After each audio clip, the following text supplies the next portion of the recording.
Hello,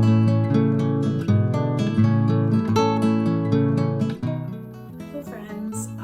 So, as you can tell, our kitchen is actually quite the mess. This past week, I had to go into the office at least twice a week, and it is over an hour away to get there one way. So, 2 hours of my day was spent driving to and from work.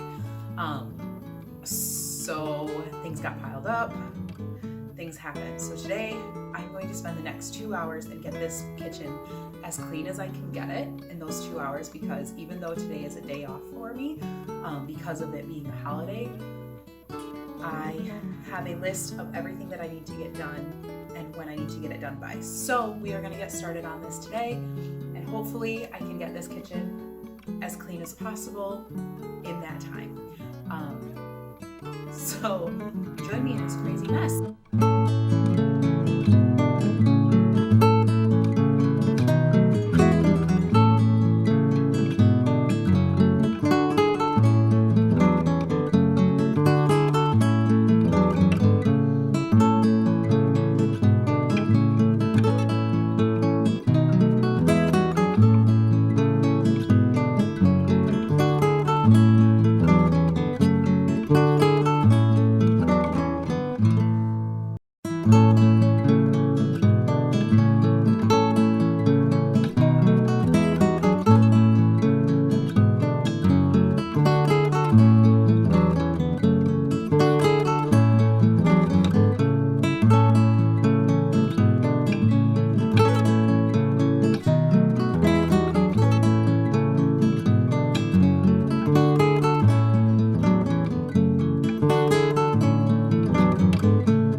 Every time that I use and wash these cast irons, I actually put a little bit more like fat type product on them each time.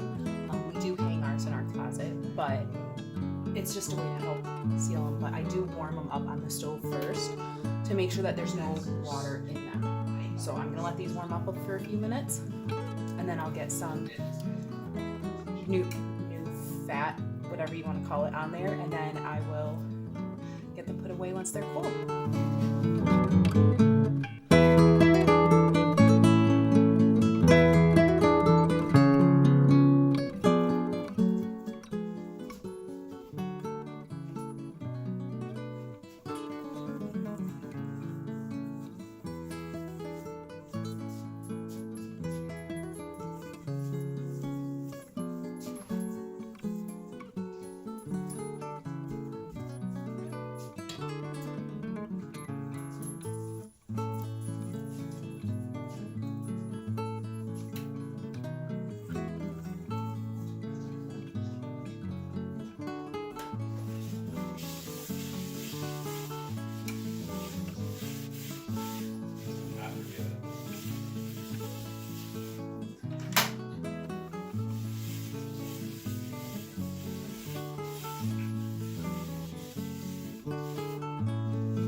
time for me to get started on my next task for the day.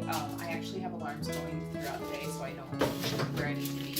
But before I get started on that, I do want to get these pumpkins, all of these pumpkins here, in the oven to get roasting so we can make pumpkin puree. Now, my oven's not big enough to do all of them at once.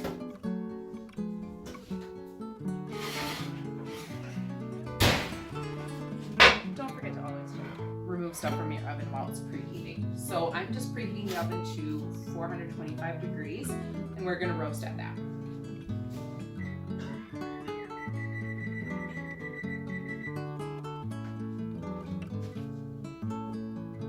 Now, with pumpkins though, cook time is going to vary depending on the pumpkin. So it depends on how dense they are, water content, the works. So super simple. All you have to do is cut them in half.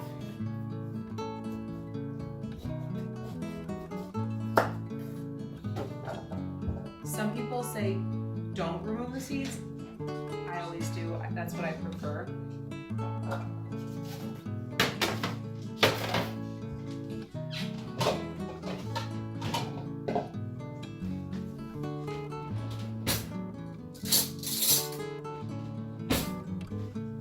One, because our kids do enjoy roasted pumpkin seeds, so I'm just going to remove all of the seeds here, and then we'll get those cleaned up too, so we can roast those a little bit.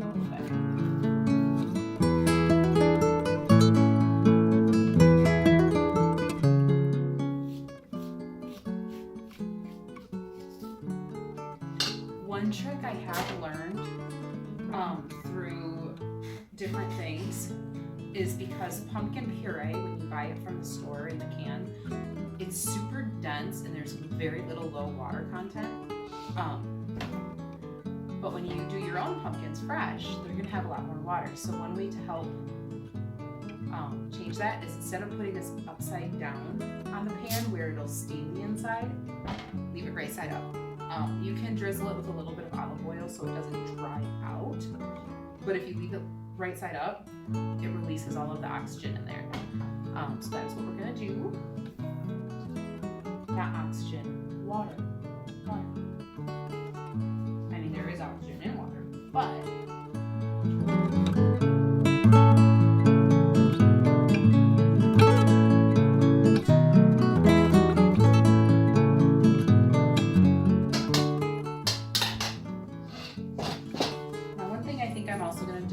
just cut the stem off.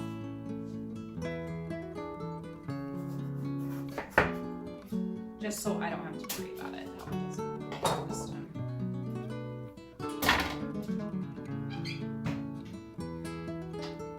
Then right side up, and any of the trash besides the seeds will go to our chickens and they'll love it. So now we're just gonna wait for the oven to preheat and we'll be golden.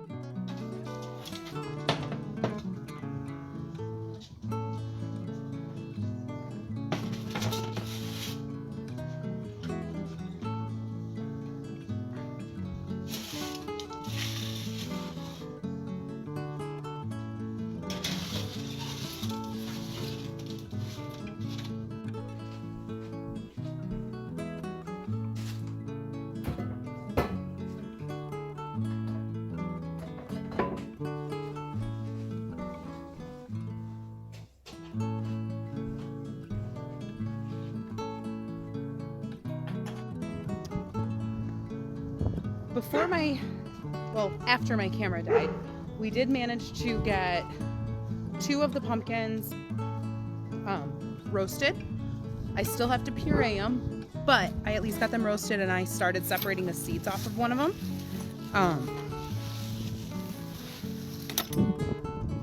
So that is happening right now. Right now I'm just bringing some out to the chickens. I had to switch sweatshirts because it actually went from being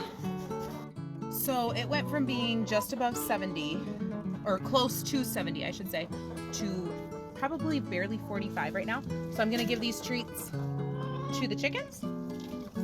They're gonna love every second of it. They're the guts of the pumpkins and they're gonna love it.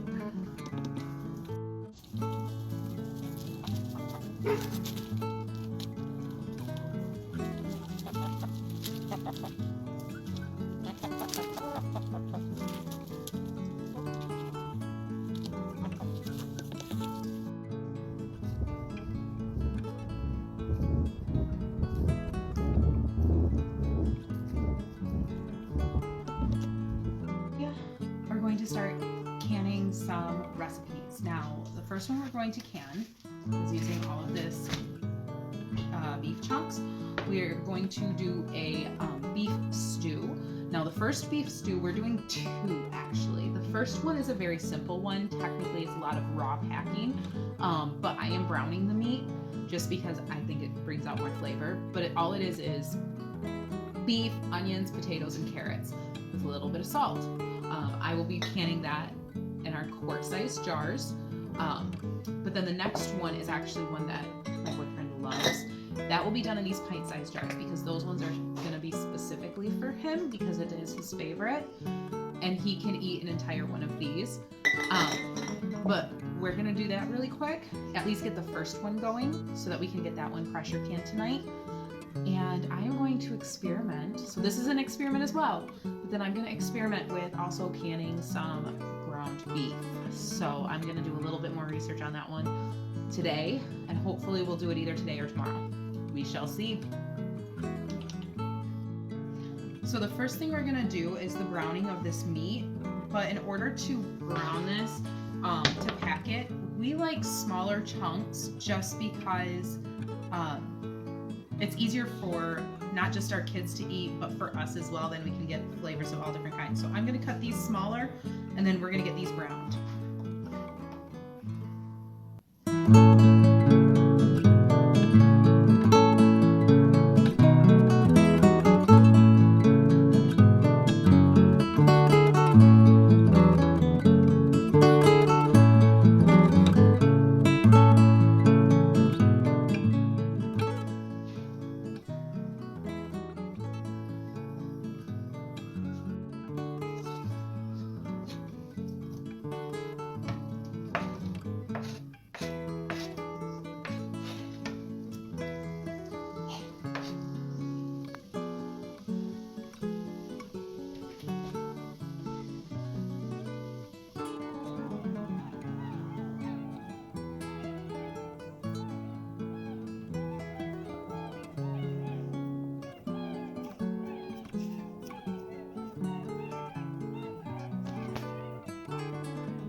So we just finished the meat.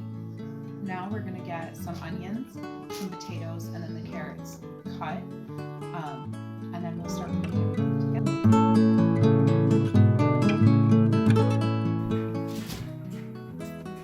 Look at the size of this potato. That is massive. It's insane.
chargers and everything. It was just a chaotic mess, and everything. But you guys saw me cutting up, browning the meat, cutting up the veggies for the beef stew and everything like that. We put it in the pressure canner, and I believe I have that.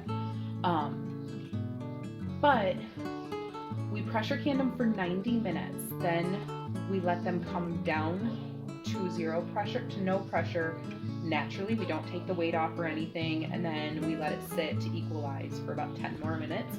Then we pull them out, and here is the end result. This has already cooled for 24 hours. They're sealed nice and tight. Looks gorgeous.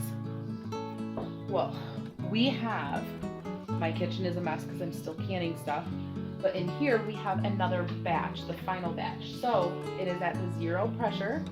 If you can see this, whoops, that's hot. If you can see it, it is down to zero. So we're just gonna pop this off, and we're just gonna let that sit for about 10 minutes. So my Echo hasn't been like working, it's been half working. So I'm gonna set a timer and we're gonna do that. Now, over here, where all of these cans are, as you can see, like I said, this, we just keep refilling bottles, so we don't have to buy more. We just buy the big bulk versions and then we just keep refilling. So, but we have another stew. This one, these are just little pints, because this one is Justin's favorite. So I just do them in the pints because it's the single serving for him, and he will eat these in like a sitting. So I need to can those still. So once this comes down, equalizes, and I can get them out, we'll get those in for 75 minutes. Because they are pints, they're half the size. These can be in for only 75 minutes. So it's gonna be a long night because I think this is probably gonna take about 2 batches. What you usually can do is in the pressure canner, I haven't done a huge amount of research on it, but I'm pretty sure you can actually stack them, but you need another rack. And I don't have a second rack, so I have to do it one layer at a time, which kind of stinks because then it takes longer to pressurize, but that's okay. We're gonna get it through. I also have over here, I am making naan bread because our kids like pizza Lunchables, and so what I'm gonna do with this is turn it into naan bread so that we can make our own pizza Lunchables, and that's what we do. We are going to be getting started on planting tulips now. So we're going to clean up the bed that we're in, get it cleaned up a little bit more, and start getting the rest of these tulips planted because they desperately need to get in the ground as soon as possible. Now, if you know what our front yard looks like, we are actually in the garden bed with our lilac tree. So yeah, I think it'll be really pretty to have the spring flowers coming up as the lilac tree is starting its blooming process.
Don't forget to like and subscribe so you can keep up to date on what is happening at ZB Farms.